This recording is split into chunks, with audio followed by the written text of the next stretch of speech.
let's do something together. And I guess we took everything that we'd learnt and put into practice with junk for those years into Rice Boy, and it was sort of, that's where it was born.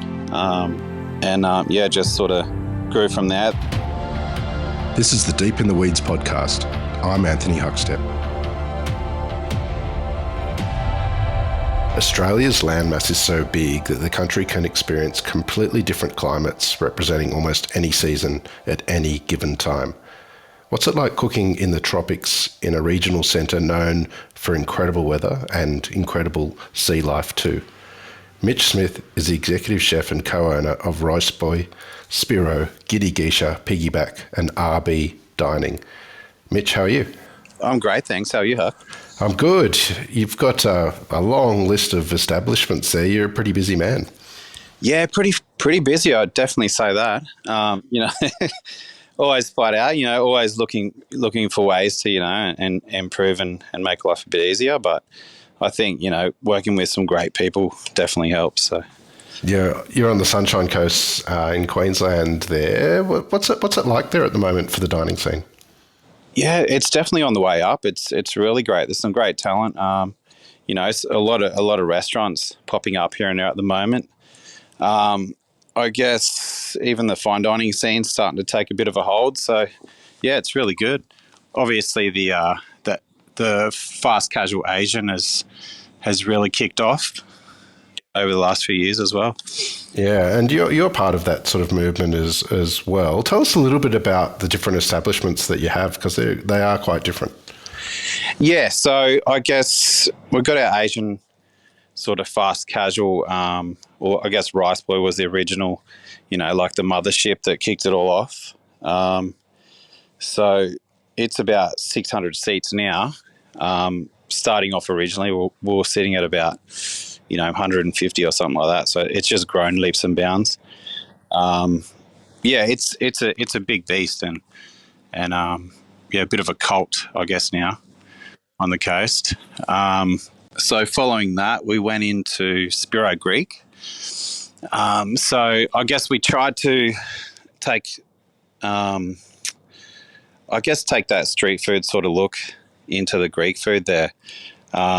At the start, but then it sort of evolved into its own sit down, people want to dine a bit longer and that sort of thing. So I did a bit of time in Greece as well. So that's sort of where that came from, and the name Spero. So and moving from there, next up, I opened with Tony as well, and Eliza, the Giddy Geisha, and at the same time, they've opened Market Bistro next door. That was a bit of fun as well, 2 venues at once. Don't think we'd do that again, but so Giddy Geisha again, just it's more your, Japanese, Korean sort of style, whereas Rice Boy was a bit more spread out Pan-Asian, you know what I mean? And then following that was Piggyback, so in Palmwoods. And it's on a bit of land there, so it's a real nice feel, like outside there's trains going past in the background. So it's kind of like a Thai feel, real tropical, there's lizards everywhere, that sort of thing. So yeah, it's a really cool venue as well. And then most recent was RB Dining. So I guess we took the demand, for bookings and things like that, because the other venues are walk-in only, if you know what I mean. So you had the people that wanted to book, secure a spot, didn't want to wait in lines, that sort of thing. So I guess that's where the idea for RBs came. And so that's the venues at the moment. The explosion of venues on the Sunshine Coast is extraordinary. What's the clientele like there? It's such a destination for many people as travellers, but as an operator, what's your clientele like, and what impact does it have on what you do? I think it's I guess you take Rice Boy and the fast casuals, for example.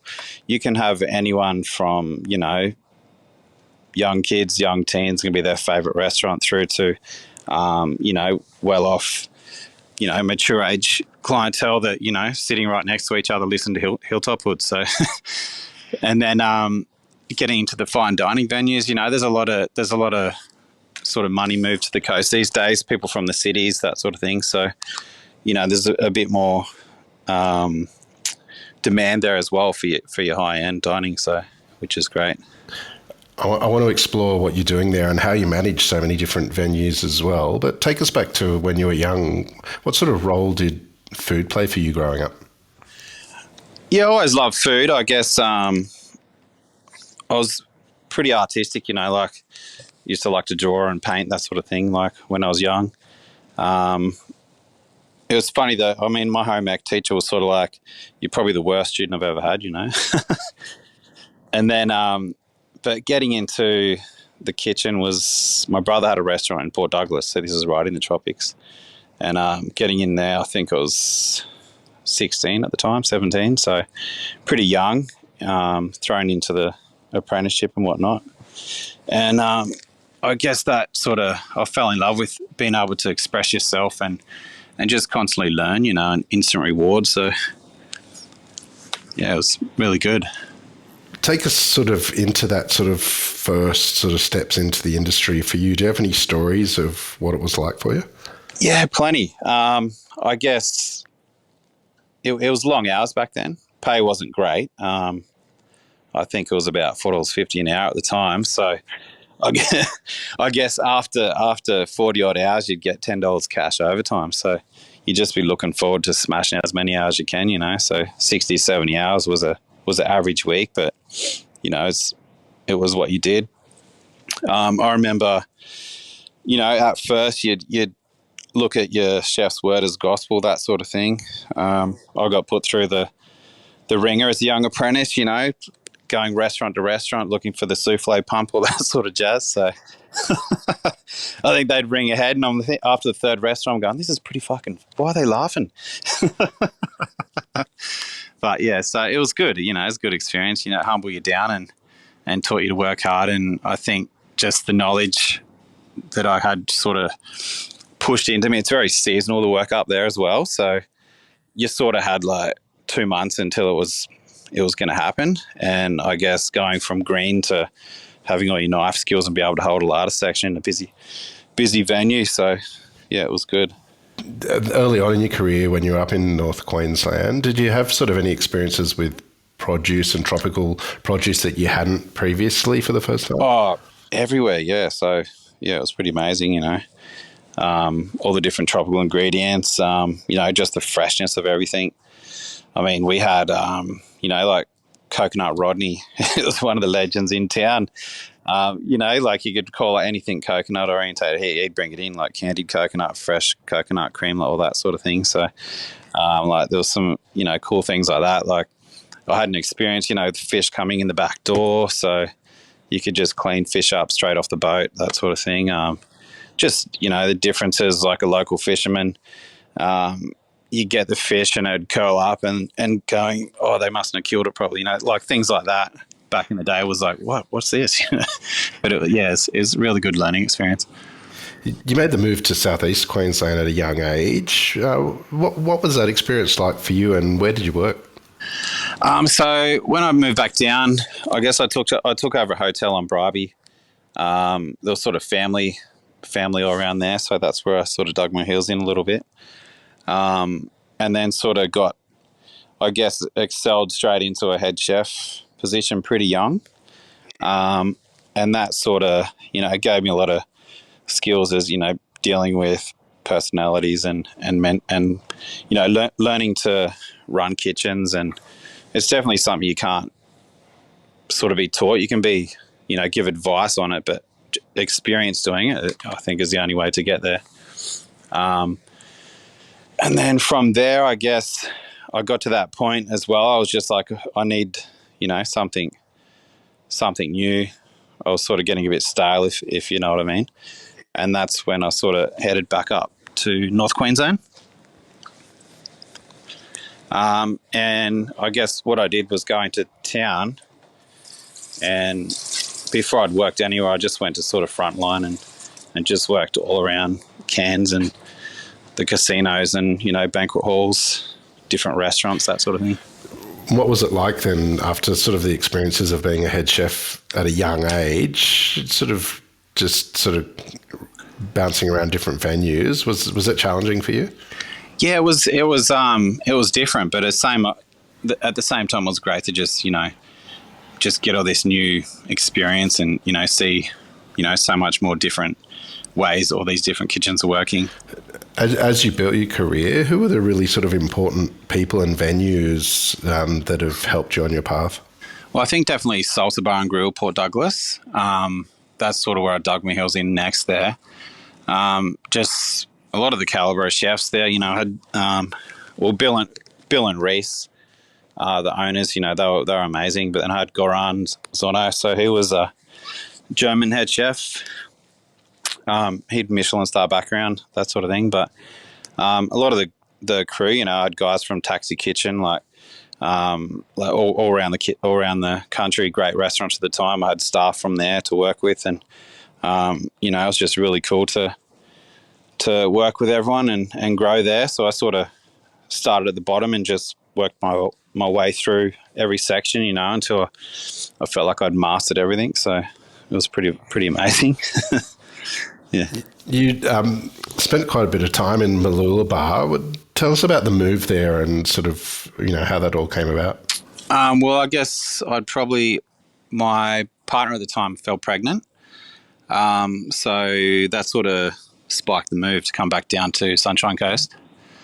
And I'd had an offer at a restaurant, lounge bar and dining. So I took over. That was like a modern Australian, and that was probably my first head chef job where I actually, I'd had all this experience. I was ready to unleash and, do all these things. I think it was around the time everyone was doing, the foams and spherification and all that sort of jazz was going on, So I got all that out of my system, which was good.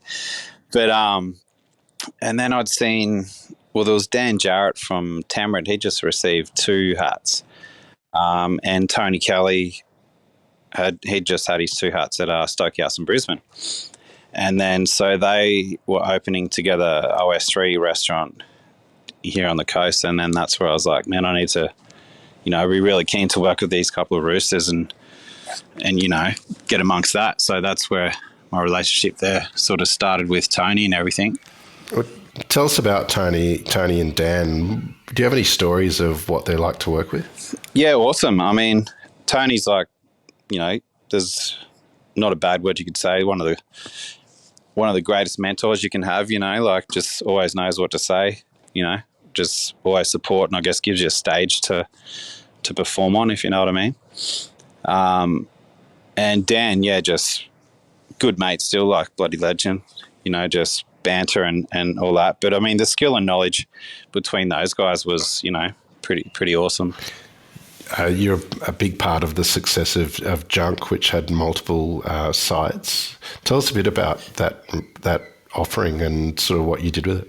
Well, that was sort of, I guess, we'd had OS3, the fine diner, and then, looking at next door, I think Tony had a burger place at the same time with, a line down the street, and we're like, what are we doing here? Let's have a crack. And we're like, Dan knows Asian. He's like Thai extraordinaire, and I'd just come back from up north, so I had this big arsenal of ingredients, from learning, Japanese and Thai influence, all that as well. And we're like, let's go hard on this. And I think that's when sort of Junk was born. And I think the first lunch we open, it was crazy. We just got annihilated. And I remember we're just looking at each other going, what the fuck just happened? I think Tony was in America at the time, and we just rang him, we're like, oh, we need to shut tomorrow. And he's like, what do you fucking mean? We're like, we just got no food left. we just weren't ready for this. So, but we gathered ourselves and moved forward. But were there any dishes that sort of exemplified what you were doing there and that sort of cult following that you achieved?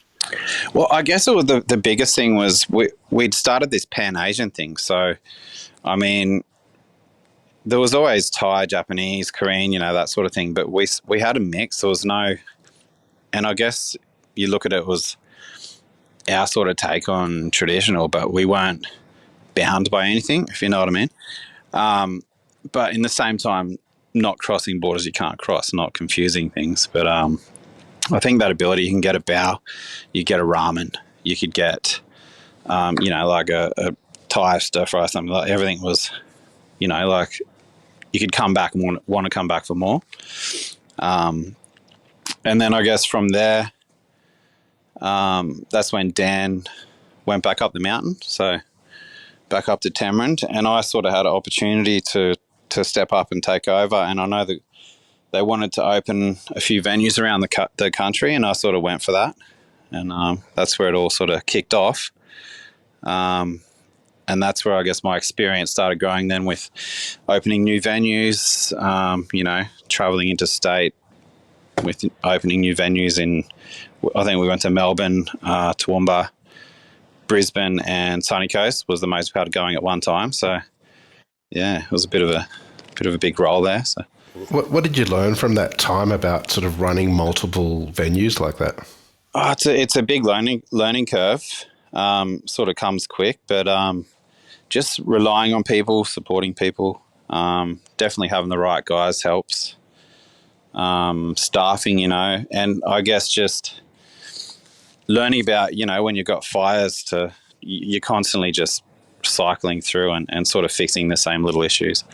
I think a lot of kitchens have the same issues, just reoccurring constantly, but you're just trying to, improve on every day. So how did sort of Rice Boy come about, and sort of the iteration of the group and sum of restaurants that you have at the moment? How did that all come about? We'd left. Tony had sort of left first, and then me and Eliza sort of followed, and we just caught up. I think we were having a coffee on at one of the local coffee shops there, and we're like, let's do something. I think an opportunity came up that Tony had. That's one of his great things, his connections and everyone's faith in his ability and what he can bring. So, and like he has in us, and he's gone, let's do something together. And I guess we took everything that we'd learnt and put into practice with junk for those years into Rice Boy, and it was sort of, that's where it was born. Just sort of grew from there. At the same time, we'd done, he'd opened a fish and chip sort of bistro on one side, and we had Rice Boy on the other. And I guess it was kicking off, but Rice Boy just went crazy. It was something we weren't expecting to be so full on. And then it was just sort of keeping up with that demand then. So we sort of grew upstairs, opened like the dive bar upstairs, expanded there. And then we still had a line, so that didn't fix anything. So, and then just building backbone to it and strength. And then it sort of got to the point again where it's like, we've got, a line we're trying to fit people. We're trying to, keep up with prep. I mean, we're trying to prep on the little stainless freezer tops, like the chef starting at 12 at night to prep all night. Like it was crazy trying to keep up. And we just weren't ready, but I think we just grew as the pressure got there. Then we expanded. We sort of played safe at the same time, and just trying to find ways to keep it consistent in quality and whatnot. And then I guess the big one was we ended up swallowing up the fish and chip side and expanding the beer garden. And I guess that's when it went like next level. I guess it just fixed the service, we could keep up, be more consistent, handle the volume, created a cool spot on the water as well with the beer garden. And the obvious things, storage, prep, that sort of thing. So now I think it's 7 days a week. We have a minimum of 5 guys in from 5 a.m. just just going hard all day. Pretty much processing everything that comes in. There's a lot that comes in. It's completely processed, marinated, cooked, or overnight cooks, brazes done that day. So it's all processed, and then starts again the next day. So everything's fresh turnover.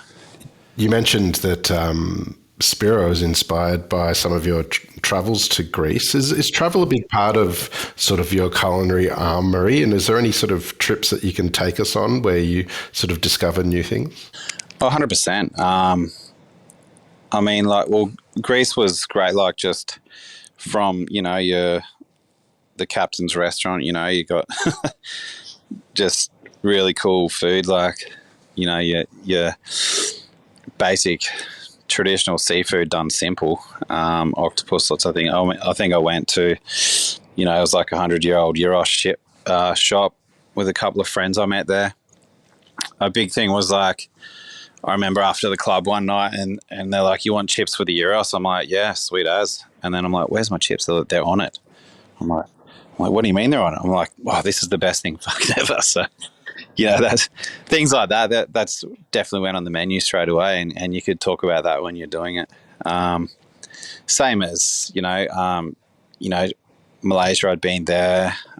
We'd done trips to Japan, Tokyo, around there. So, got to go through all the fish markets, which was really cool. Went with one master chef. We met at his house, went through the markets, and then went back to his restaurant in Ginza for omakase with everything we'd picked out that morning. So that was pretty incredible.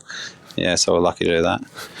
Tell us a little bit about your food and your approach to cookery. Mindful of the fact that you're doing so many different venues as well. I guess it's trying to. Well, you get used to it after a while, but just resetting your mindset in each venue. I guess you've got your sort of style and brand in each office, if you want to call it that. But I think you're coming at it with what the people want as well. I think doing what we want and being, the product first. Anything that there is there for a reason, if you know what I mean. So, and then I guess what sells, and we're always trying things, trying new dishes, and never being complacent. But I guess the biggest thing is what sells and what people want, and trying to offer new things to their taste palette and sort of grow from there. You've mentioned that numerous venues that you've opened end up with queues out the door and being quite overwhelmed and incredibly busy and surprised by that. But there must be a formula that you have to create this success straight off the bat. What is it about these venues that are sort of successful straight away? I think just putting a biggest one is consistency. I think you can have something that tastes amazing and it's value. It's good value, if you know what I mean. I don't think cheap's the word. Like, good value, tasty. You want to have it again, but consistent. So you're coming back. It's going to be the same every time. You tell your friends they come, it's going to be the same. So that's definitely a big one there. At the top of the show, you mentioned that RB Dining is the most recent in your armory. Tell us how that came about and sort of what you're doing there. I guess so. I mean, there's no more or less effort than in the fast casual that goes into the food. I think it's more just the service itself. You know what I mean? So rather than coming out fast and hard, it's just refined dining. You can come in, have a nice atmosphere. Get looked after, and we can play a bit more with the menu as well. Certain things we couldn't. We had such a high speed, if you know what I mean, to keep up. Which opens a lot of doors. And we're sort of still new, so just growing and getting better every day. So it's been really good so far, and still got a lot to give there.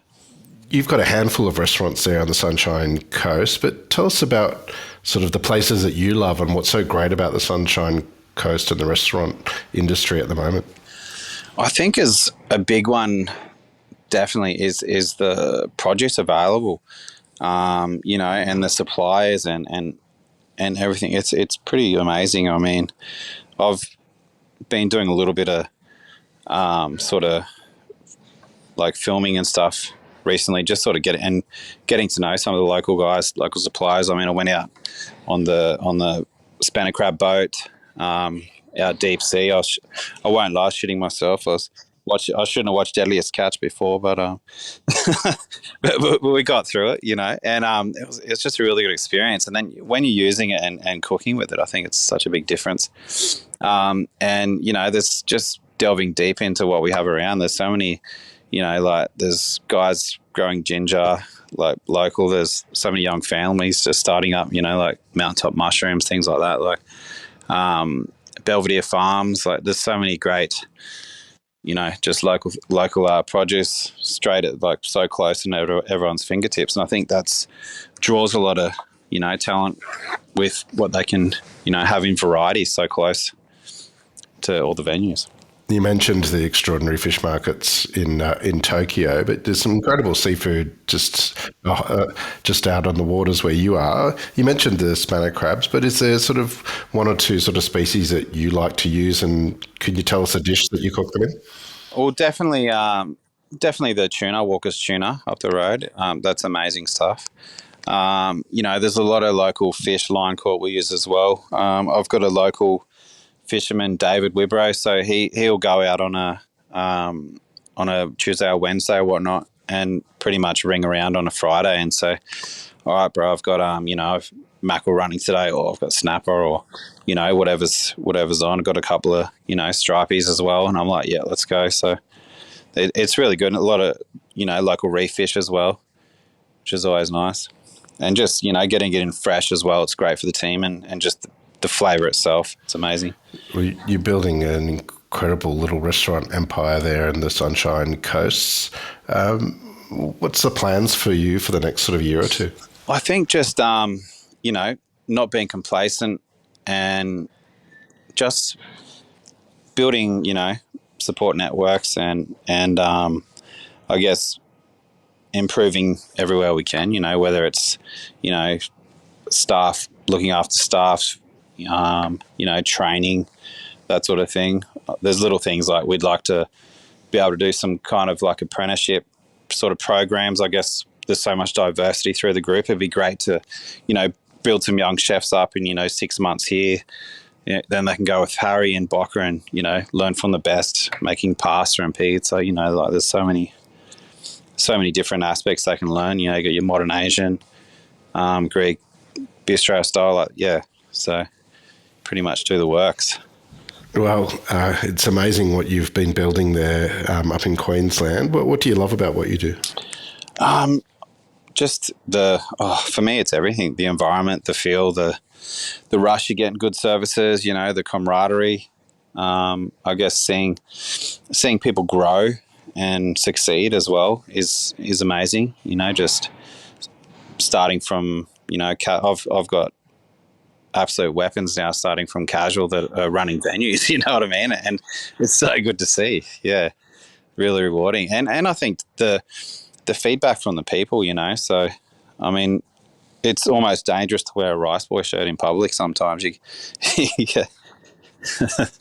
Yeah, no, it's really amazing. So, well, Mitch, it's an absolute honour to catch up with you today, to hear a part of your story. Please keep in touch and we'll catch up again soon. Likewise. Thanks so much. This is the Deep in the Weeds podcast. I'm Anthony Huckstep.